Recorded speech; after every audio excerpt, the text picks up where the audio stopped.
சரி மாணவர்களே, நாங்கள் கடந்த வீடியோவில் என்னத்தை படிச்சிருந்த நாங்களாண்டா ரிப்போர்ட்டட் ஸ்பீச்சில் அதாவது நேர்கூற்று அயற்கூற்று வாக்கியத்தில் எவ்வாறு ரிப்போர்ட்டிங் வேர்ப் சேஞ்ச் ஆகுதுன்னு பார்த்தினாங்க. ரிப்போர்ட்டிங் வேர்ப் எவ்வாறு சேஞ்ச் ஆகுதுன்னு சொல்லி படிச்சுட்டேன். இனி பார்க்க போகிறோம் இந்த ரிப்போர்ட்டட் ஸ்பீச்சில் டிரெக்ட் ஸ்பீச்சில் இருந்து இன்டெரக்ட் ஸ்பீச்சாக மாற்றிக்க ப்ரொனவுன் எப்படி சேஞ்ச் ஆகுது, பிரதிப்பெயர் சொற்கள் எவ்வாறு சேஞ்ச் ஆகுது என்று பார்க்க போகிறோம். அப்போ இதில் நாங்கள் டிரெக்ட் ஸ்பீச் அண்டு கெடிங் போடணும். டிரெக்ட் ஸ்பீச்னா அடுத்த இது போட போகிறோம் என்னென்னா ப்ரொனவுன் சேஞ்சஸ். ரெண்டாவது மாற்றம் எப்படி நிகழ போகிறோம்னா ப்ரொனவுன் சேஞ்சஸ். ப்ரொனவுன் சேஞ்சஸ்ண்டா ப்ரொனவுன் சேஞ்சஸ் அதாவது பிரதிப்பெயர் சொற்களின் மாற்றங்கள். அது டிரெக்ட் ஸ்பீச்சில் எப்படி வருது, இன்டிரெக்ட் ஸ்பீச்சில் எப்படி வருதுன்னு பார்க்க போகிறோம். அதாவது ப்ரொனவுன் சேஞ்சஸ் டிரெக்ட் ஸ்பீச்சில் எப்படி இருக்கும், டிரெக்ட் ஸ்பீச்சில் எப்படி இருக்கும், அதை இன்டிரெக்டாக மாற்றேக்க எப்படி மாறப்போகுதுன்னு பார்க்க போகிறோம். இன்டிரெக்ட் ஸ்பீச்சாக இருக்கேக்க அதை எப்படி மாறப்போகுதுன்னு பார்க்க போகிறோம். சரிதானே? அப்போ இந்த குளத்தை நாங்கள் அடித்து போட்டு இதுக்கேற்ற மாதிரி பார்க்க போகிறோம். அதாவது ப்ரொனவுன் சேஞ்சஸ் பிரதிப்பெயர் சொற்களின் மாற்றங்கள் எப்படி வரப்போகுதுன்னு பார்க்க போகிறோம். சரிதானே? இதில் பாருங்க, டிரெக்ட் ஸ்பீச்சில் ஒரு ஆளின் பெயர் வெறுமாக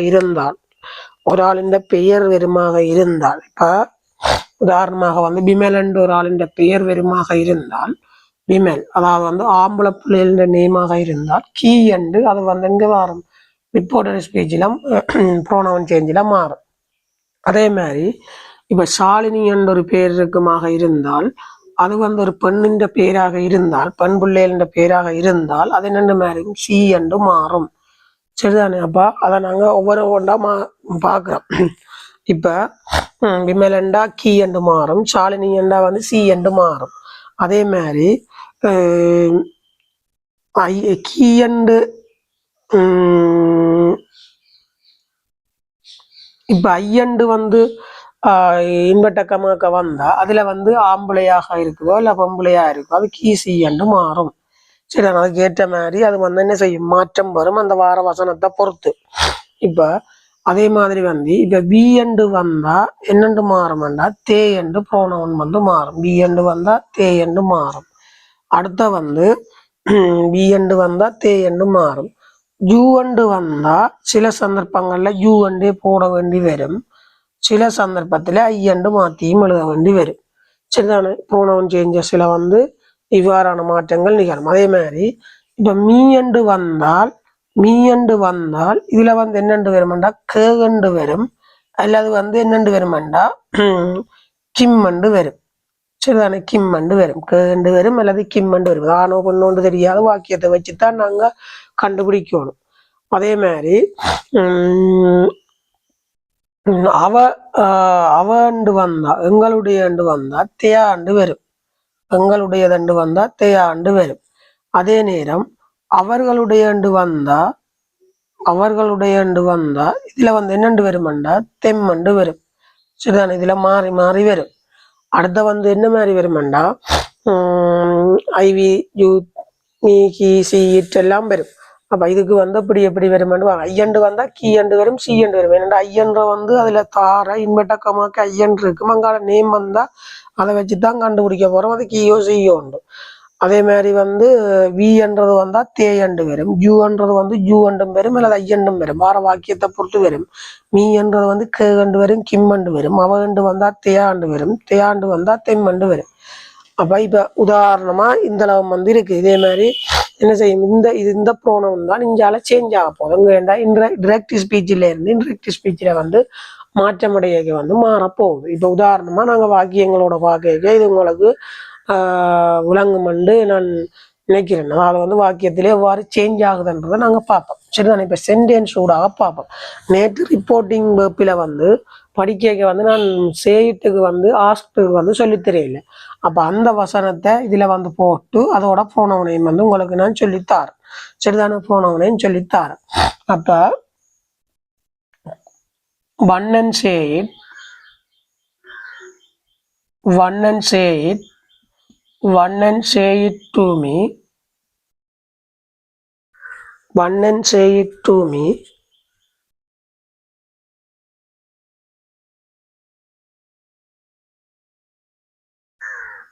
where are you studying? Where are you studying now?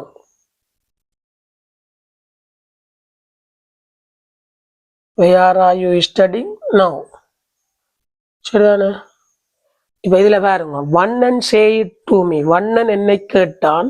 where are you studying now? இப்பொழுது நீங்கள் எங்கே படிச்சு கொண்டிருக்கிறீங்கன்னு கேட்டான். இப்ப இது WH கொஸ்டின் என்றபடியா நாங்க இதையே போட்டு எழுதலாம். சரிதானே?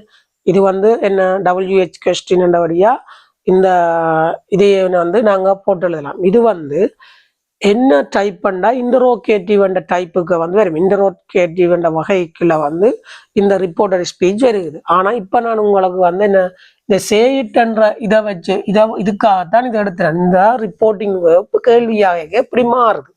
சரிதான், அந்த வகையில் படிப்பிக்க நான் அதுக்கு ஏற்ற மாதிரி அதை கொண்டு போவேன். இப்ப வண்ணன்ன்றது அப்படியே வரும். சரிதான, வண்ணன்ன்றது அப்படியே வரும். வண்ணன்ன்றது அப்படியே வரும். சரிதான, வண்ணன் என்று வரும். இப்ப say it to me என்றா வந்து say it to me என்றா told me என்றா தருவாங்க. அப்ப நீங்க என்னென்று மாத்தணும்னா ask me என்று மாத்தணும்.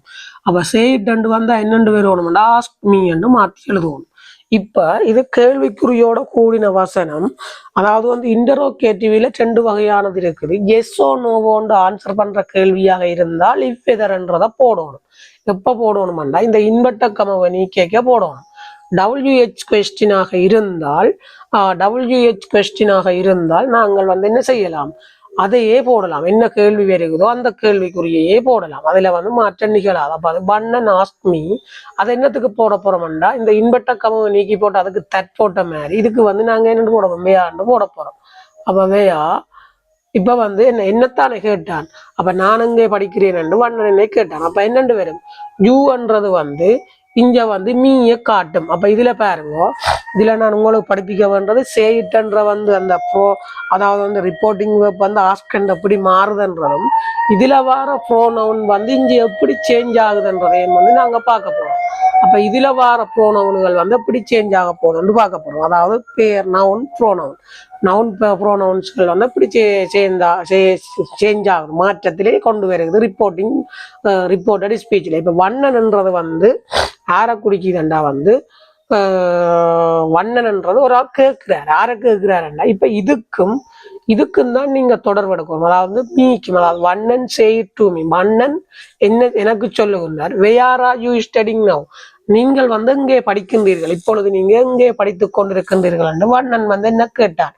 அப்ப வண்ணன் எனக்கு சொன்னான். அல்ல வண்ணன் என்ன சொன்னான் என்று வைக்க வண்ணன் என்ன கேட்டான் என்று எழுதிய என்னென்று வரும், ஆஸ்க் என்று மாறும். அப்ப வண்ணன் ஆஸ்க் மீ அப்படியே வரும். இந்த ப்ரோனவுன்ல மாற்றம் நிகழாது. வண்ணன் என்ற அந்த பெயர்ல மாற்றம் நிகழாது. இந்த பின்னுக்கு வர மீதான் இதுல வந்து வர நவுன் ப்ரோனவுனை வந்து தீர்மானிக்கும் யாருன்றது. அப்ப வண்ணன் ஆஸ்க் மீ வேயா, இப்ப யூன்றது வந்து மீயத்தான் குறிக்குது. யூன்றது மீய குறிக்குது. அப்ப என்னென்று எழுதணும், ஐ என்று எழுதணும். அப்ப இது என்ன டென்ஸ்ல இருக்கு, பிரசன்ட் கண்டினியூஸ்ல இருக்கு. பிரசன்ட் கண்டினியூஸ்ல இருந்தா நாங்க பாஸ்ட் கண்டினியூஸுக்கு மாத்தணும். அப்ப ஆன்றது வந்து இங்க என்னென்ன மாதிரி வருமெண்டா ஓஸ் என்று மாறும்.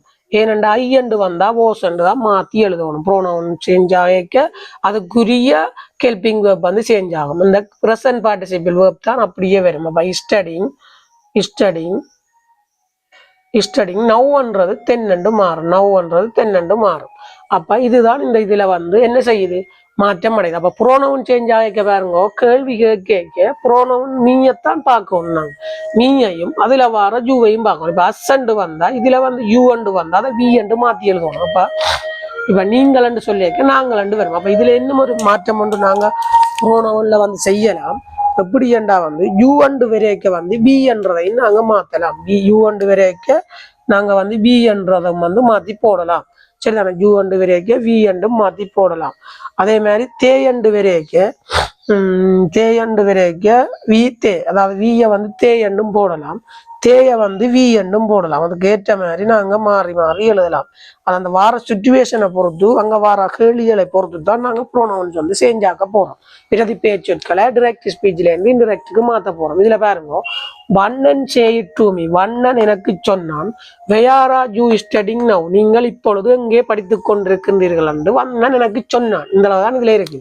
அப்ப வண்ணன் எனக்கு சொன்னான்ன்றதை வந்து நாங்க என்ன எழுத போறோம்?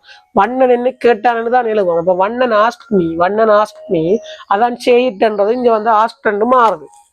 அதாவது வந்து ரிப்போர்ட்டிங் வேர்பில் சேயிட்ன்றது வந்து ஆஸ்க்ன்னு மாறுது. அப்போ வண்ணன் ஆஸ்க் மீ, இந்த மீ அப்படியே வரும். இன்பட்ட கமோவை நீக்கியக்கு அதில் தற்போட்ட மாதிரி இந்த கேள்விக்குறி வார இதுக்கு வந்து நாங்கள் WH கொஸ்டினை கொண்டதாக இருந்தால் அந்த கொஸ்டின் வேர்ட்டையே வந்து அந்த கேள்விக்குரிய வினாவையே நாங்கள் போடுவோம். அப்போ இது வந்து இது WH கொஸ்டின் இல்லாமல் எஸ் நோவா இருந்தால் அதுக்கு இவ்வெதரண்டு போடுவோம். அது நாங்கள் அந்த பகுதியை படிக்க அந்த ஸ்டெப் ஸ்டெப்பா பார்ப்போம். அப்ப இதுல வேயாண்டு வந்திருக்கு, அப்படியே வேயாண்டுறத போடுறோம். இப்ப மீக்கும் யூக்கும் தான் இந்த ப்ரோனவுன் வந்து சேஞ்ச் ஆகுறத பார்க்கணும். நாங்க மீன்றது வந்து என்னை குறிக்கிறது. என்னைக்கு இங்க நானண்டு வகைப்பா, நானண்ட கருத்தை குறிக்கும். அப்ப வேயாண்டு போடுது யூன்றது இங்க ஐயா ப்ரோனவுன் மாறும். இங்க யூன்றது ஐ ப்ரோனவுனா மாறும். இப்ப ஐயன்றது மாறினா கேள்விக்குறிக்கு அடுத்ததா வந்து சப்ஜெக்ட் நவுன் வரும், கேள்விக்குறிக்கு அடுத்ததா சப்ஜெக்ட் நவுன் வரும், அதுக்கு அடுத்ததா கெல்பிங் வேர்ப் வரும். அந்த கெல்பிங் வேர்ப் வந்து என்ன காலத்துல இருக்குன்றதை பார்க்கணும். அதாவது ஆர் யூ ஸ்டடிங் நவ், இப்பொழுது படித்துக் கொண்டிருக்கின்றீர்கள், அது பிரசன்ட் கண்டினியூஸ் டென்ஸ். அப்ப ஆன்றத வந்து இங்க யூ அண்டு வரைக்கும் ஆண்டு வந்தா இதுல என்னண்டு வரும்? ஐயண்டு வரைக்கும் வாஸ் அண்டு வரும். அது கிராமர் ரோல் சரிதானே? அப்ப ஐ வாஸ் ஸ்டடிங்ன்றது பிரசன்ட் பார்ட்டிசிபிள் அப்படியே வரும். நவ்ன்றது தென்னண்டு மாறும். அப்ப வண்ணன் ask me where I was studying 10.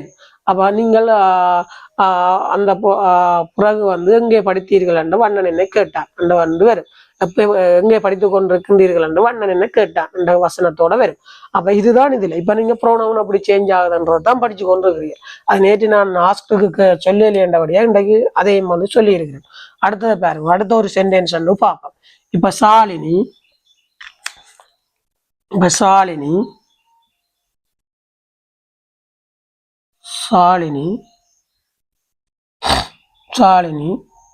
say it to us.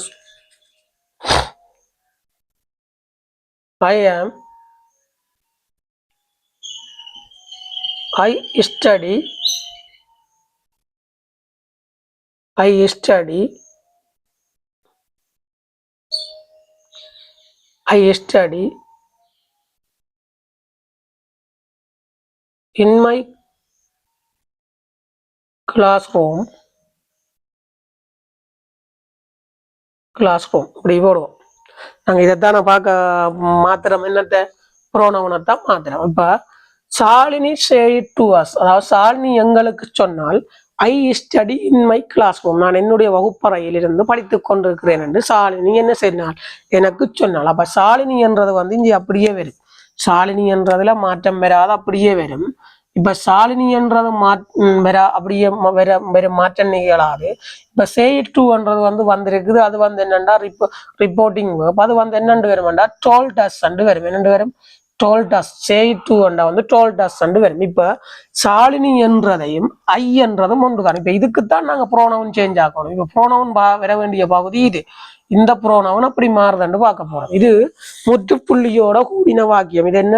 முற்றுப்புள்ளியோட கூடின வாக்கியம். அப்ப என்ன செய்ய போறோம்னா தட்ட முற்றுப்புள்ளி அந்த இன்பட்டக்கமோ நீக்கிய வந்து நாங்க தட்ட போட போறோம். அதுதான் டெக்ளரேட்டிவ் சென்டென்ஸ். அப்ப தட்ட போடணும். அப்ப சாலினி told us that. ஐ என்றதும் சாலினி என்றதும் ஒன்றுதான். அப்ப சாலினியை வந்து ஐயண்டு போடல. அதை வந்து நாங்க எப்படி எழுத போறோம்னா சி என்று எழுத போறோம். ஏன்னா சி என்றா ஒரு பெண்ணை குறிக்கும். அப்ப சாலினி என்றது ஒரு பெண்.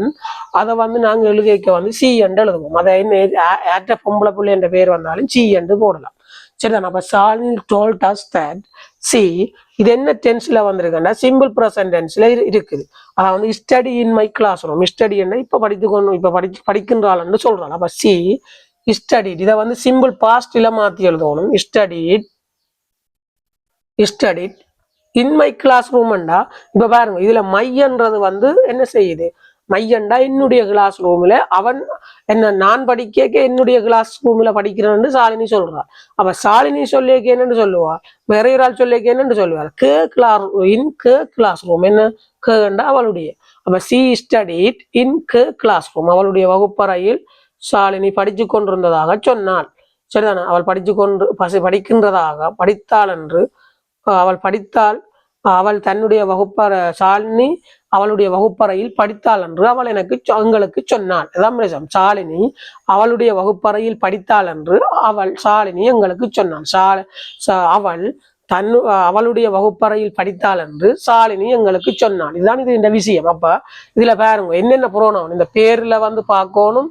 அடுத்தது ஐயன்ற புரோனவுன் இருக்குது. இங்க மையன்றது இருக்கு, ஒப்ஜெக்டிவ் புரோனவுன். அப்ப அந்த மாற்றங்களை நாங்க பார்க்கணும். அப்ப ஷாலினி சேட் டூ இங்க வரும் டோல்ட் வரும். சேட் டூ வந்தா டோல்ட் தான் மாத்தி எழுதணும் ரிப்போர்ட்டிங் பேர்பில். அப்ப ஷாலினி டோல்ட் அஸ்ன்றது அப்படியே வரும். இன்வெர்டர் கம்மா நீக்க போறோம். இது முற்றுப்புள்ளியோட கூடின வாக்கியம், அதால தற்போடுறோம். இப்ப ஷாலினி என்றதும் ஐயன்றதும் ஒன்று. அப்ப சி என்று போட்டு எழுத போறோம். அப்ப ஷாலினியை சி என்று போட போறோம். ஷாலினி இது சிம்பிள் பிரசன்ட் டென்ஸ்ல இருக்குது. சிம்பிள் பிரசன்ட் டென்ஸ்ல இருந்தா சிம்பிள் பாஸ்ட் டென்ஸுக்கு மாத்தி எழுதணும். அப்ப ஸ்டடி என்றது ஸ்டடிட் என்று மாறும். அப்ப சி ஸ்டடிட் என்னென்னு மாற போகுது, இன்னன்றது அப்படியே வரும். இந்த மையன்றது சிய குறிக்கிறதாக இருந்தா, இப்ப மையன்றது ஐய குறிக்கிறதாக இருந்தது. இப்ப சி என்று மாத்தியக்க அது கேண்டு மாறும். அப்ப சி என்று மாத்தியக்க கேண்டு மாறும். அப்ப கேண்டு மாறி கிளாஸ் ரூம் அப்படியே வரும். அப்ப Shalini told us that she studied in classroom வரும். அப்ப இந்த இதே உங்களுக்கு இதுல பிடிச்சிருப்பீங்க நினைக்கிறேன். இன்னும் ஒரு வசனத்தை பார்ப்போம். அடுத்த வசனத்தை பார்ப்போம்.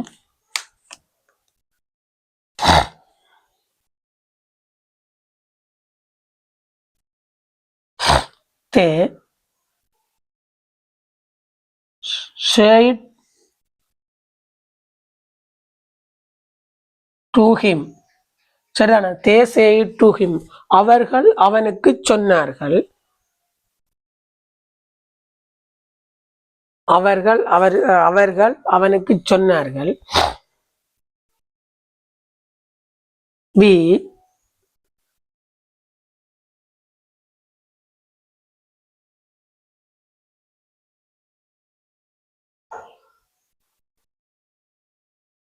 gave the books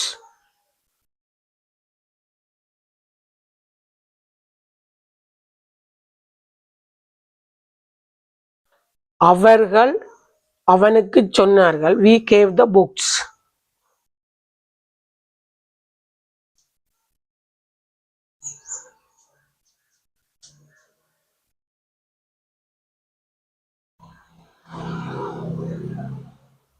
சரி, இப்ப பாருங்க. they said to him. அவர்கள் அவனுக்கு சொன்னார்கள். we gave வண்டா நாங்கள், gave வண்டா தந்தோம், the books to him, to you, sorry, to you, உங்களுக்கு நாங்கள் புத்தகம் தந்தோம் உண்டு. உங்களுக்கு அப்ப இப்ப கிம் அண்டு வரைக்கும் என்னண்டு வரும்,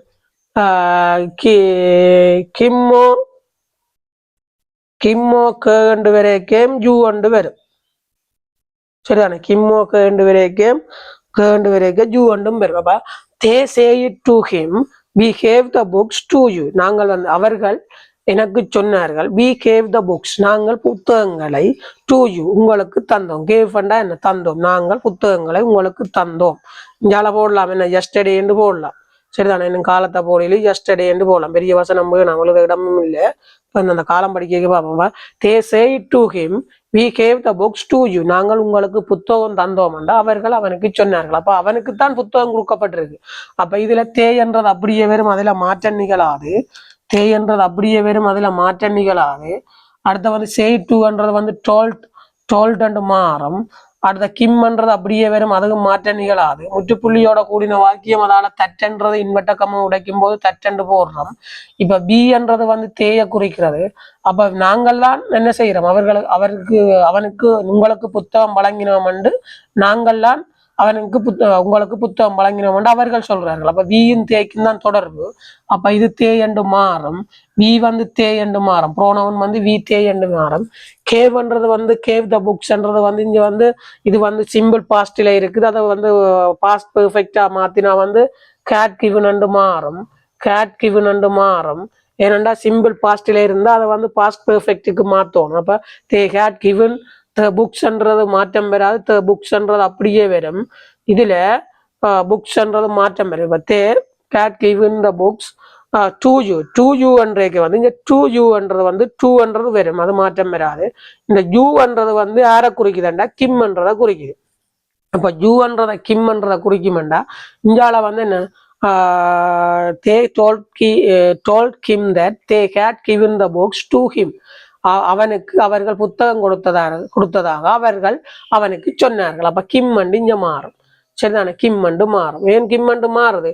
டூ யூன்றது வந்து இந்த கிம் அண்டு மாறும். அதான் கிம்மோ ஹேண்டு வந்தா யூ அண்டு மாறும், இல்ல யூ அண்டு வந்தா கிம்மோ ஹேண்டு மாறும். அப்ப ப்ரோனவுன்ஸ்கள் வந்து அப்படி சேஞ்ச் ஆகுதுன்னு பாருங்க.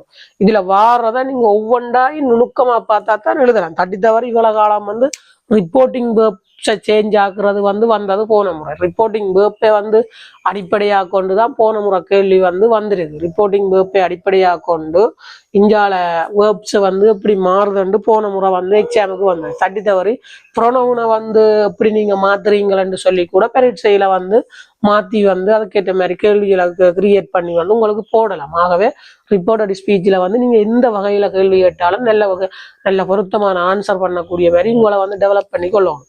அப்ப இப்ப தே டோல்ட் கிம் மெயின் சே டூன்ற வந்து ரிப்போர்ட்டிங் வேர்ப் வந்தபடியா அதை டோல்ட்னு மாத்திரம்.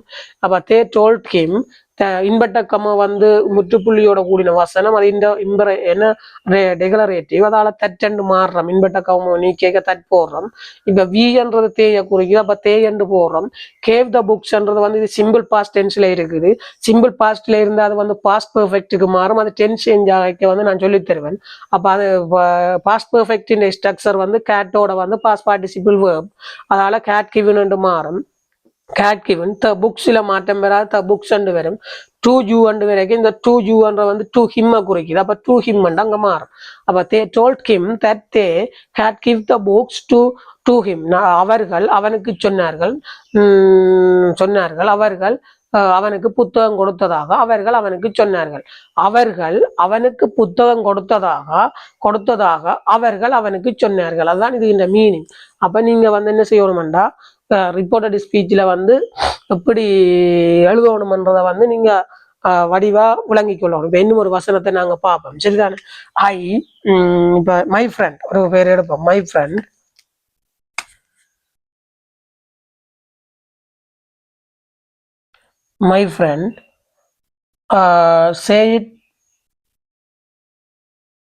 say it to me. My friend say it to me.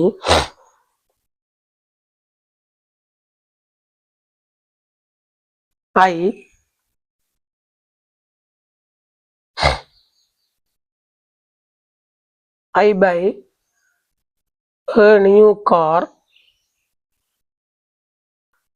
for you.